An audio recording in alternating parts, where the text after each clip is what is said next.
بسم اللہ الرحمن الرحیم۔ ناظرین، ہاتھ پھیلا کر ادھار مانگنے کے بجائے اللہ کے دو عظیم ناموں کی تسبیح پڑھ لیا کریں۔ انشاءاللہ کبھی کسی کے محتاج نہیں ہوں گے۔ معزز ناظرین، اللہ تعالیٰ نے انسان کو دنیا میں آزمائش کے لیے بھیجا ہے، اور ان آزمائشوں میں سے ایک آزمائش مال و دولت کی کمی اور غربت بھی ہے۔ لیکن اسلام نے نہ صرف اس مسئلے کی حقیقت کو بیان کیا ہے، بلکہ اس سے بچنے اور نجات پانے کے لیے بھی واضح اور مؤثر رہنمائی فراہم کی ہے۔ قرآن مجید اور حدیث نبوی میں محتاجی سے بچنے کے لیے کئی روحانی، عملی اور اخلاقی طریقے بیان کیے گئے ہیں، جن پر عمل کر کے انسان دنیا میں عزت کے ساتھ زندگی گزار سکتا ہے اور آخرت میں سرخرو ہو سکتا ہے۔ ہمارا آج کا وظیفہ بھی غربت اور تنگ دستی میں ہاتھ پھیلا کر مانگنے کے بجائے اللہ تعالیٰ کے دو ناموں کی تسبیح پڑھنے کا وظیفہ ہے، کہ جو اللہ تعالیٰ کے ان دو ناموں کی تسبیح پڑھ لیتا ہے، اللہ تعالیٰ اس کو کبھی کسی کا محتاج نہیں ہونے دیتا، اور جو اللہ تعالیٰ کے دیے ہوئے پر شکر ادا کرتا ہے تو اللہ تعالیٰ اسے مزید عطا فرماتا ہے، اور جو صبر سے کام لیتا ہے اور ان وظائف کو، ان اعمال کو اپنی زندگی کا حصہ بنا لیتا ہے تو اللہ تعالیٰ اس کی محتاجی کو دور کرتے ہوئے اس کی ہر خواہش کو پورا کر دیتے ہیں، اس کو مال و دولت، رزق وافر مقدار میں عطا فرماتے ہیں کہ اس کو کسی کے آگے ہاتھ پھیلانے کی ضرورت نہیں پڑتی۔ بھائیوں اور بہنوں، اللہ تبارک و تعالیٰ کی عبادت کرنے کے کئی طریقے ہیں۔ انسان دل میں اللہ کا ذکر کر کے بھی اس کی عبادت کر سکتا ہے، زبان سے کلمات ادا کر کے بھی اس کی عبادت کر سکتا ہے، نماز قرآن پڑھ کر بھی اس کی عبادت کر سکتا ہے، اللہ تعالیٰ کی مخلوق کی خدمت کر کے بھی اس کے فضل کا حقدار بن سکتا ہے، کیونکہ مخلوق خدا کی خدمت کرنا یا کسی بھوکے کو کھانا کھلانا بھی عبادت میں شمار ہوتا ہے۔ تو اللہ تعالیٰ کی مخلوق کی خدمت، اس کے ذکر و اذکار، اس کے نام کی تسبیح کر کے اللہ کا قرب حاصل کیا جائے۔ ہمارا آج کا وظیفہ ایسے ہی اللہ تعالیٰ کی تسبیح کر کے اس کا فضل اور قرب حاصل کرنے کا بہت ہی بہترین وظیفہ ہے کہ اس کے ناموں کی اس تسبیح کو بتائے گئے طریقے کے مطابق پڑھنے سے انسان کی تمام مالی تنگ دستی، رزق کے حوالے سے پریشانیاں، تمام مصیبتیں، دکھ درد سب ختم ہو جاتے ہیں۔ ناظرین محترم، انسان پر جو مصیبتیں آتی ہیں، چاہے بیماری کی صورت میں ہو یا غربت کی شکل میں ہو، چاہے کاروباری پریشانی ہو یا خاندانی لڑائی ہو، بڑوں کا دکھ اور صدمہ ہو، ہر قسم کی مصیبت انسان کے اپنے گناہوں کی وجہ سے آتی ہے۔ اس لیے فوراً سچی توبہ کرتے ہوئے اللہ تعالیٰ سے ہمیں معافی مانگنی چاہیے، کیونکہ اللہ تعالیٰ توبہ کرنے والوں سے محبت کرتا ہے اور توبہ کرنے والے کی پریشانیوں اور مصیبتوں کا ازالہ کر کے اسے خوشحال بنا دیتا ہے۔ ناظرین، انسان میں گناہوں اور غلطیوں کی جانب رغبت کا میلان بہت زیادہ موجود ہے۔ انسان کو نفس گناہوں میں مبتلا کرنے کی کوشش کرتا رہتا ہے۔ جس میں سلیم الفطرت انسان کسی گناہ یا غلط کام کا ارتکاب کرتا ہے تو وہ یہ جان رہا ہوتا ہے کہ وہ غلط کام یا ظلم اور زیادتی کر رہا ہے، وہ رسول اللہ صلی اللہ علیہ وآلہ وسلم کے طریقے کی مخالفت کر رہا ہے اور اللہ کے فرامین سے بغاوت کر کے اس کے قہر اور غضب کو دعوت دے رہا ہے۔ یوں وہ اپنی دنیا اور آخرت دونوں کو تباہ و برباد کر دیتا ہے، لیکن اس کے ساتھ شیطان کے وار خواہشات کا غلبہ، گناہوں کی عارضی لذت، دنیا کی چکا چوند، جھوٹی اور کھوکھلی عزت کا نشہ اس کو گناہ کے ارتکاب کی طرف لے جاتا ہے۔ گناہ کے ارتکاب کے وقت جب کبھی اس کا ضمیر گناہوں کو چھوڑنے کا کہتا ہے تو وہ یہ کہہ کر ضمیر کو خاموش کروا دیتا ہے کہ ابھی تو بڑی عمر پڑی ہے، میں عنقریب توبہ کر لوں گا، اور اسی طرح امیدوں اور خیالات سے دل کو بہلائی میں رکھتا ہے اور گناہوں کی گہری دلدل میں دھنستا چلا جاتا ہے۔ در حقیقت گناہ انسان کے حق میں نہایت خطرناک ہے، اس سے دنیا اور آخرت دونوں برباد ہو جاتے ہیں، اور گناہ کا اثر جسم میں زہر کی طرح سرایت کر جاتا ہے۔ ناظرین محترم، حضرت آدم علیہ السلام کو جنت سے نکالے جانے اور ابلیس کے ملعون ہونے کی وجہ بھی یہی گناہ کی نافرمانی تھی۔ قوم نوح اور عاد و ثمود کو بھی گناہوں کی وجہ سے عذاب سے دوچار کیا گیا۔ ناظرین، صرف یہی نہیں بلکہ گناہوں کے بے شمار برے اثرات اور نقصانات ہیں جو کہ انسان کے ذہنی، جسمانی اور روحانی کردار پر بھی اثر انداز ہوتے ہیں اور اس میں سب سے بڑا نقصان یہ ہے کہ گناہوں کے ارتکاب کی وجہ سے انسان کو نور الہی اور علم و عقل سے محروم کر دیا جاتا ہے۔ امام شافعی رحمۃ اللہ علیہ فرماتے ہیں کہ میں نے اپنے استاد سے کمزور حافظے کی شکایت کی تو انہوں نے مجھے ترک ماضی یعنی گناہ ترک کرنے کی نصیحت فرمائی، اور آپ نے یہ بتایا کہ اللہ کی رحمت ایک نور ہے اور اللہ کی رحمت کا نور گنہگار کو نہیں دیا جاتا۔ بھائیوں اور بہنوں، گناہوں کا ایک اثر یہ بھی ہوتا ہے کہ انسان کی روزی اور رزق میں تنگی آ جاتی ہے۔ یاد رکھیے کہ حصول رزق اور فراخی معاش کے لیے ترک گناہ سے بہتر کوئی چیز نہیں ہے۔ اللہ تعالیٰ فرماتے ہیں کہ جو شخص اللہ سے ڈرتا ہے اور گناہوں سے باز آ جاتا ہے، اللہ اس کے لیے مشکلات سے بھی نکلنے کا راستہ پیدا کر دیتا ہے اور اسے ایسا رزق دے گا جہاں سے اس کا گمان بھی نہیں جاتا۔ انسان کے دل میں اللہ کی عظمت کم ہو جاتی ہے تبھی تو انسان گناہ کرتا ہے، اور بندہ گناہ کرنے میں کوئی شرم محسوس نہ کرے تو دل پر پردہ پڑ جاتا ہے اور مہر لگ جاتی ہے۔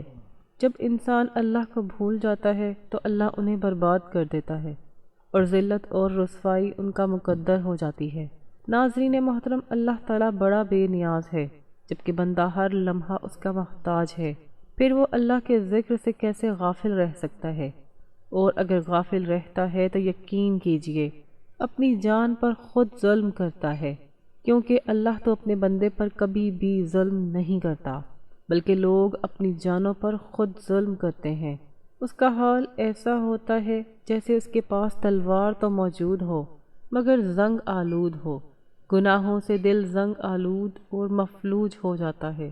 نفس امارہ برائی کا حکم دیتا ہے، وہ خواہشات اور گناہوں سے قوی دل اور درندہ صفت بن جاتا ہے، جبکہ نفس مر جاتا ہے، اور ایسا شخص دنیا میں بھی اور برزخ میں بھی مر چکا، اور آخرت میں بھی اس کے لیے کوئی چیز نہیں۔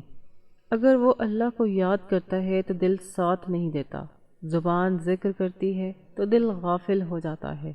ہر آدمی جانتا ہے کہ ہر اچھے یا برے عمل کا رد عمل بھی ضرور ہوتا ہے۔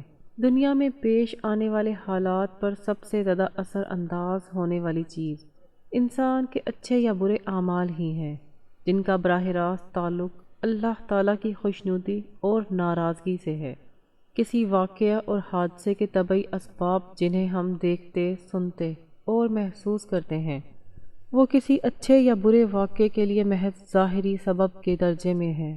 سادہ لوگ حادثات اور آفتوں کو صرف طبعی اور ظاہری اسباب سے جوڑتے ہیں اور پھر اسی اعتبار سے ان کو حوادث سے بچاؤ کی تدابیر کرتے ہیں، جبکہ شرعی تعلیمات کی روشنی میں بحیثیت مسلمان ہمیں یہ اعتقاد ضرور رکھنا چاہیے کہ یہ سب کچھ اللہ تعالیٰ کے حکم اور امر سے ہوتا ہے، جس کا عقل اور حواس خمسہ کے ذریعے ادراک کرنے سے ہم قاصر ہیں۔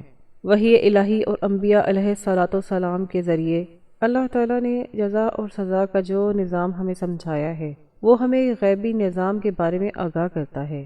وہ یہ ہے کہ کسی بھی واقعے اور حادثے کا اصل اور حقیقی سبب اللہ تعالیٰ کی رضا یا ناراضگی ہے۔ اللہ تعالیٰ نے حالات کو خواہ اچھے ہوں یا برے انسان کے اعمال سے جوڑا اور وابستہ فرمایا ہے، چنانچہ انسان کے نیک اور برے اعمال کی نیت کے اعتبار سے احوال مرتب ہوتے ہیں۔ صحت اور مرض، نفع اور نقصان، کامیابی اور ناکامی، خوشی اور غمی، بارش اور خوشحالی، مہنگائی، امراض، زلزلہ، طوفان، سیلاب وغیرہ۔ ناظرین محترم، یہ سب ہماری ہی بدعمالیوں کا نتیجہ ہوتا ہے۔ ان سب احوال کے ظاہری اسباب چاہے کچھ بھی ہوں مگر حقیقی اسباب ہمارے نیک اور بد اعمال ہی ہوتے ہیں۔ ناظرین، اسی طرح کے خوفناک واقعات انفرادی ہوں یا اجتماعی دراصل اللہ تعالیٰ کی طرف سے الارم اور گھنٹی ہوتے ہیں تاکہ انسان اپنے اعمال کا محاسبہ کرے اور کوئی اس کی غفلت دل کو جنبش دینے میں کامیاب ہو جائے۔ جب بھی ہم کہتے ہیں کہ اللہ تعالیٰ ہمارا حال دیکھ، تو حکم ہوتا ہے اپنے نامہ اعمال دیکھ۔ دنیا میں پیش اچھے برے واقعات سے حاصل ہونے والا انسانی تجربہ بھی اسی پر شاہد ہے کہ ہمارے سارے لوگوں اور قوموں پر اللہ تعالیٰ کی نافرمانی کی وجہ سے دنیا میں ہی مختلف قسم کے عذاب آئے ہیں۔ مثلاً کوئی مسخ کر دیا گیا، کوئی زمین میں دھنسا دیا گیا، کوئی دریا میں غرق کیا گیا، کوئی طوفان کی نظر ہوا، اور ان تباہ شدہ عوام کی بستیوں کے کھنڈرات آج بھی اس حقیقت پر مبنی ہیں۔ اللہ تعالیٰ نے قرآن مجید اور حضور صلی اللہ علیہ وآلہ وسلم نے حدیث مبارکہ میں اعمال کی حسب نیت اس بات کو جیسی کرنی ویسی بھرنی کے مختلف پہلوؤں اور طریقوں سے بیان فرمایا ہے۔ امت کو بدعمالیوں کے برے نتائج سے آگاہ فرما کر اصلاح کا حکم دیا ہے۔ چنانچہ کچھ غلطیاں ہوتی ہیں جو رزق کو کم کرنے کا باعث بنتی ہیں اور وہ ان مشکلات کا شکار رہتے ہیں۔ تو آج ہم آپ کو ایسی چیزوں کے بارے میں بتانے والے ہیں کہ وہ کون سی عام غلطیاں ہیں جو ہمارے رزق میں مشکلات پیدا کر دیتی ہیں اور اللہ تعالی ہمارا رزق تنگ کر دیتا ہے۔ آپ کو حدیث مبارکہ کی روشنی میں بتاتے ہیں کہ کس وجہ سے اللہ تعالی انسان کا رزق کم کر دیتا ہے۔ اس کے بعد کچھ ضروری کام کرنے ہوں گے جو کہ آپ کے لیے انشاءاللہ آسانیاں پیدا کریں گے۔ اللہ تبارک و تعالیٰ کا ذکر کریں، اس سے مانگتے رہیں تو انشاءاللہ بے شمار نعمتیں اللہ پاک آپ کو عطا فرمائے گا۔ تو ناظرین، سب سے پہلا عمل یہ کہ جوتے پہن کر یا کھڑے ہو کر یا ننگے سر کھانا کھانا رزق میں کمی کا باعث بنتا ہے۔ بہت سے لوگ جوتے پہن کر کھانا کھا رہے ہوتے ہیں یا جلدی جلدی میں کھڑے ہو کر کھانا کھا رہے ہوتے ہیں، اور ہم بہت سی ایسی خواتین کو بھی دیکھتے ہیں جو ننگے سر بھی کھانا کھا رہی ہوتی ہیں۔ مثلاً ہمارے گھروں کی عورتیں بھی ننگے سر کھانا کھا رہی ہوتی ہیں اور کھانا دے بھی رہی ہوتی ہیں، جس کی وجہ سے ہمارے گھروں کا رزق تنگ کر دیا جاتا ہے۔ ناظرین، دوسری وجہ یہ ہے کہ بیت الخلاء میں ننگے سر جانا، یہ بھی ہمارے رزق میں کمی کا باعث بنتا ہے۔ عام طور پر دیکھا جاتا ہے کہ جب خواتین بیت الخلاء جاتی ہیں تو ان کا سر ننگا ہوتا ہے، اور یہی ننگا سر ان کے رزق میں کمی تنگی کا باعث بنتا ہے۔ اس بات سے خواتین کو گریز کرنا چاہیے کیونکہ اس سے رزق میں تنگی پیدا ہوتی ہے۔ ایک زمانہ تھا جب مہمانوں کو رحمت سمجھا جاتا تھا، مگر آج کل کے دور میں مہمانوں کو زحمت سمجھا جاتا ہے۔ یہ عادت اور یہ سوچ بھی ہمارے گھروں میں معاشرے میں رزق کی تنگی کا باعث بن رہی ہے، بلکہ بن چکی ہے۔ تو ہمیں چاہیے کہ مہمانوں کو رحمت سمجھیں، کیونکہ مہمان اللہ تعالیٰ کی طرف سے رحمت لے کر آتا ہے۔ بعض چیزیں کیونکہ شریعت میں ہیں تو اس میں چاہے ایسے مراحل آتے ہیں کہ ہر شخص اس کا متحمل نہیں ہو سکتا۔ ناظرین، یہ کچھ ضروری باتیں تھیں جو میں نے آپ سے عرض کی ہیں، انہیں سمجھیے، ان پر عمل کیجیے۔ تو محترم ناظرین، آج کا وظیفہ اللہ تعالیٰ کے بابرکت ناموں کا وظیفہ ہے۔ ان ناموں کو پڑھنے سے اللہ تعالیٰ خوش ہوتا ہے اور آپ کے جتنے بھی مسائل ہیں، بڑی سے بڑی مشکل اور بڑی سے بڑی پریشانی ہے، کوئی بھی آپ کی حاجت ہے، مراد ہے، اللہ تعالیٰ کے ان ناموں کا وظیفہ پڑھ کر اللہ تعالیٰ سے آپ جو بھی مانگیں گے انشاءاللہ اللہ تعالیٰ آپ کو ضرور عطا کرے گا۔ آپ کو کسی سے ادھار مانگنے کی ضرورت نہیں پڑے گی، کسی کے آگے ہاتھ پھیلانے نہیں پڑیں گے۔ اللہ تعالیٰ کے بے شمار نام ہیں، سارے نام شان اور عظمت والے ہیں، اور ان میں ایک نام اللہ کا ذاتی نام ہے، باقی سب صفاتی نام ہیں۔ ان ناموں کے ساتھ اللہ کو پکارو، یعنی اللہ تعالیٰ کو اس کے ہر نام کے ساتھ پکارنا درست ہے۔ حضرت ابو ہریرہ رضی اللہ تعالیٰ عنہ سے روایت ہے کہ رحمت عالم صلی اللہ علیہ وآلہ وسلم نے فرمایا کہ بے شک اللہ تعالیٰ کے 99 نام ہیں، یعنی 100 میں سے ایک کم، اور جس نے ان کو یاد کیا، ان کو پڑھا، ان کے معنی جانے اور ان پر عمل کیا اور محفوظ کر لیا، وہ جنت میں داخل ہوگا۔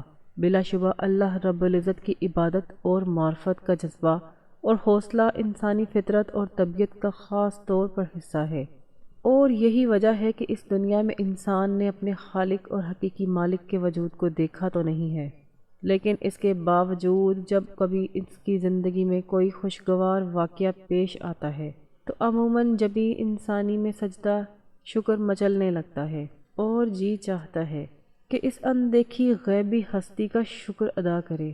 ایسے ہی جب کوئی ناگوار حادثہ پیش آتا ہے تو انسانی ہاتھ اسی نادیدہ ذات کی طرف بے اختیار بڑھتے ہیں اور آنکھیں اپنے عجز کے اظہار میں اشک بار ہو جاتی ہیں۔ اسی کا نتیجہ ہے کہ دنیا کی تاریخ کا کوئی زمانہ اور کوئی کائنات کا کوئی خطہ خدا پرستی کے اس فطری جذبے سے خالی نہیں رہا ہے۔ ہمیشہ سے دنیا والے اسی کو یاد کرتے ہیں اور پکارتے ہیں۔ اللہ رب العزت کو اس کے ہر نام سے پکار سکتے ہیں جو اس کے شایان شان ہو، اور اللہ رب العزت کی ذات منبع کمالات کو ہر قوم اور مذہب کے لوگوں نے آج تک مختلف ناموں سے مانا ہے۔ پکارا ہے، مانتے رہیں گے، پکارتے رہیں گے۔ اللہ رب العزت خود ارشاد فرماتے ہیں کہ آپ صلی اللہ علیہ وآلہ وسلم کہہ دیجئے کہ اللہ کہہ کر پکارو، رحمان کہہ کر، جس بھی نام سے پکارو گے سب اسی کے بہترین نام ہیں۔ آپ صلی اللہ علیہ وآلہ وسلم کے رب کا نام بڑی برکت والا ہے، جو صاحب عظمت جلال اور صاحب انعام و اکرام ہے، سو اپنے رب اعظم کے نام کی تسبیح کیا کریں۔ اللہ ہی کی تسبیح کرتے ہیں جو بھی آسمانوں اور زمین میں ہے، اور وہی بڑی عزت والا، بڑی حکمت والا ہے۔ اسی کے لیے آسمانوں اور زمین کی بادشاہت ہے، وہی جلاتا ہے اور مارتا ہے، اور وہی ہر چیز پر قادر ہے، وہی سب سے اول اور سب سے آخر ہے، اور اپنی قدرت کے اعتبار سے ظاہر اور اپنی ذات کے اعتبار سے پوشیدہ ہے، اور وہ ہر چیز کو خوب جاننے والا ہے۔ اللہ کی حمد کرو جس میں تمام تر کمالات اور پاکیزگی کی صفات ہیں، جس کی تمام تر بہترین نام ہے، جو تمام تر نقصانات سے پاک ہے۔ اس کی اولاد نہیں، اس کا شریک نہیں، وہ واحد ہے، احد ہے، صمد ہے، نہ اس کے ماں باپ، نہ اولاد، نہ اس کے جنس، اور نہ وہ ایسا حقیر کہ کسی کی حمایت کا محتاج ہو، یا وزیر اور مشیر کی اسے حاجت ہو، بلکہ تمام چیزوں کا مالک صرف وہی ہے، سب کا مدبر مقدر وہی ہے، اسی کی مشیت تمام مخلوق پر چلتی ہے۔ وہ واحد لا شریک ہے، نہ اس کی کسی سے بھائی بندی ہے، نہ کسی کی مدد کا وہ طلبگار ہے، تو ہر وقت اس کی عظمت، جلالت، بڑائی اور بزرگی بیان کرتے رہیں، اور مشرکین جو تہمت اس پر باندھتے ہیں تو ان سے اس کی ذات کی بزرگی، بڑائی اور پاکیزگی بیان کرتا رہے۔ تو ناظرین، اب ہم جان لیتے ہیں کہ آپ نے کیا وظیفہ پڑھنا ہے، کیسے پڑھنا ہے۔ ناظرین، آج کے دن کسی بھی وقت جب جہاں آپ کو وقت ملے، باوضو مصلی پر بیٹھ کر آپ نے سب سے پہلے نبی کریم صلی اللہ علیہ وآلہ وسلم کی ذات مبارکہ پر درود پاک پڑھنا ہے۔ درود پاک پڑھنے کے بعد آپ نے سب سے پہلے اپنے خاص مقصد کی نیت کرنی ہے، اور جب آپ نیت کر لیں تو فوری طور پر آپ نے تعوذ تسمیہ پڑھ کر وظیفے کا آغاز کرنا ہے۔ اور سب سے پہلے نمبر پر جو وظیفہ آپ نے پڑھنا ہے ناظرین محترم، وہ وظیفہ ہے یا مسبب الاسباب کا۔ اور یا مسبب الاسباب کا مطلب ہے اے اسباب پیدا کرنے والی ذات۔ اگر آپ بے روزگار ہیں، روزگار کے لیے انشاءاللہ بہترین اسباب بن جائیں گے۔ اگر آپ کا کاروبار بالکل ٹھپ ہو چکا ہے تو یا مسبب الاسباب کا یہ وظیفہ کرنے سے آپ کا کاروبار انشاءاللہ ترقی اور عروج پر پہنچ جائے گا، یا آپ کا جو بھی مقصد ہے وہ انشاءاللہ یا مسبب الاسباب کے اس وظیفے سے پورا ہو جائے گا۔ ناظرین، یہ وظیفہ یا مسبب الاسباب آپ نے اپنے دائیں ہاتھ کی انگلیوں پر یا تسبیح کے دانوں پر صرف 21 بار پڑھنا ہے۔ 21 بار یا مسبب الاسباب پڑھنے کے بعد آپ نے دوسرے نمبر پر جو وظیفہ پڑھنا ہے، اس وظیفے کو آپ نے اپنی زندگی میں بہت بار پڑھا ہوگا۔ بہت آسان سا اور چھوٹا سا وظیفہ ہے۔ آپ نے اب یا اللہ یا لطیف کا وظیفہ کرنا ہے۔ ناظرین، یا اللہ رب کریم کا ذاتی نام ہے، اور یا لطیف رب کریم کا صفاتی نام ہے۔ جب آپ اللہ کو اس کے ذاتی اور صفاتی ناموں سے پکارتے ہیں تو رب راضی ہو جاتا ہے، اور جب رب راضی ہو جاتا ہے تو میرا رب بہتر نہیں بلکہ بہترین سے نوازتا ہے، پھر میرا رب بن مانگے عطا کرتا ہے۔ لفظ اللہ کی ایک زبردست خصوصیت یہ ہے کہ قرآن کریم میں لفظ اللہ تقریباً 2940 مرتبہ آیا ہے، حتیٰ کہ جمہور اہل علم نے تو لفظ اللہ ہی کو اسم اعظم قرار دیا ہے۔ اور حضرت شیخ عبد القادر جیلانی رحمۃ اللہ علیہ فرماتے ہیں کہ اگر لفظ اللہ زبان سے اس حال میں ادا کیا جائے کہ دل میں اللہ تعالیٰ کے علاوہ کچھ نہ ہو، تب لفظ اللہ اسم اعظم ہے۔ اور لفظ اللہ ایک ایسا بابرکت نام ہے کہ اگر خدا نہ خواستہ غفلت کے ساتھ بھی لیا جائے تب بھی برکت سے خالی نہیں، پھر عظمت کے ساتھ لینے کی کیا فضیلت ہوگی۔ اور اسی طرح یا لطیف کو بھی اسم اعظم کہتے ہیں، اور اس کی لطافت یہ ہے کہ بعض اوقات بندہ یا رزاق پڑھتا ہے تو اللہ تعالیٰ بندے کو رزق عطا فرماتا ہے، لیکن یا لطیف کی طاقت یہ ہے کہ جو بندہ یا لطیف پڑھتا ہے تو اللہ تعالیٰ آسانی کے ساتھ رزق عطا فرماتا ہے۔ یا لطیف اللہ تعالیٰ کے خوبصورت ناموں میں سے ایک نام ہے، اور اس کا مطلب ہے نرم۔ ایک اور حدیث میں حضور نبی کریم صلی اللہ علیہ وآلہ وسلم نے فرمایا کہ اللہ نرم ہے اور وہ نرم کو وہ دیتا ہے جو سخت کو نہیں دیتا، اور یہ حدیث دوسروں کے ساتھ اللہ تعالیٰ کے ساتھ ہمارے معاملات میں نرمی کی اہمیت پر بھی زور دیتی ہے۔ وہ ہمیں یہ بھی یاد دلاتے ہیں کہ اللہ تعالیٰ کی یہ صفت ہمیں اپنی زندگی میں نرمی پیدا کرنے کے لیے تحریک اور رہنمائی کا ذریعہ ہے۔ تو ناظرین محترم، بہت ہی مجرب اور آسان سا عمل ہے۔ اللہ تعالیٰ کے ان دونوں ناموں کی تسبیح آپ نے 100 مرتبہ پڑھنی ہے، یعنی ایک تسبیح مکمل پڑھنی ہے۔ اور جب 100 مرتبہ یہ دونوں ناموں کی تسبیح آپ پڑھ لیں تو آخر میں آپ نے 33 مرتبہ استغفار پڑھنا ہے۔ یہ بھی اگر آپ چاہیں تو ہاتھوں کی انگلیوں پر گن کر پڑھ سکتے ہیں یا تسبیح کے دانوں پر گن کر پڑھ سکتے ہیں، دل میں اپنے گناہوں پر ملامت کرتے ہوئے، سچی توبہ کرتے ہوئے استغفار پڑھنا ہے، تاکہ اللہ تعالیٰ آپ کے گناہوں کو معاف فرما کر آپ پر نظر کرم فرمائے اور آپ کے رزق کی پریشانیاں، مال اور دولت کی تنگی کو دور فرمائے، تاکہ آپ کو کسی کے سامنے ہاتھ پھیلانے کی ضرورت نہ پڑے، نہ کسی سے ادھار مانگنے کی ضرورت پڑے۔ بندوں کے سامنے رسوا ہونے سے بہتر ہے کہ اللہ تعالیٰ کی تسبیح بیان کی جائے، اسے راضی کر لیا جائے، کیونکہ جب اللہ تعالیٰ بندے سے راضی ہو جاتا ہے تو اسے وہ سب کچھ عطا فرماتا ہے جس کی بندہ خواہش کرتا ہے۔ تو آپ نے اپنے وظیفے کو اپنے گناہوں اور غلطیوں، کوتاہیوں کی وجہ سے ضائع نہیں کرنا۔ آخر میں استغفار کا ذکر لازمی کرنا ہے اور اس کے بعد درود شریف پڑھنا ہے جو آپ نے عمل کے شروع کرنے سے پہلے پڑھا تھا، اور اس کے بعد اللہ پاک سے رو رو کر گڑ گڑا کر اپنی حاجتیں طلب کرنی ہیں۔ انشاءاللہ آپ اللہ پاک سے جو کچھ مانگیں گے اللہ پاک آپ کو ضرور عطا فرمائے گا۔ اللہ رب العزت سے دعا ہے کہ نیکی کی بات ہم سب کو سننے، سمجھنے اور اس پر عمل کرنے کی طاقت اور توفیق عطا فرمائے۔ میرا سنانا اور آپ کا سننا اپنی بارگاہ میں قبول و منظور فرمائے، آمین یا رب العالمین۔ اور بھائیوں اور بہنوں، آخر میں آپ سے گزارش ہے کہ اللہ تعالیٰ کے 99 ناموں میں سے اس کا ایک انتہائی خوبصورت نام یا لطیف کمنٹ باکس میں ضرور لکھتے جائیے گا۔ اللہ تعالیٰ آپ سب کا حامی و ناصر ہو، آمین۔ ویڈیو اچھی لگی ہو تو ویڈیو کو لائک کریں، شیئر کریں اور چینل کو سبسکرائب کرنا نہ بھولیں۔ ملتے ہیں اگلی ویڈیو میں۔ اللہ حافظ۔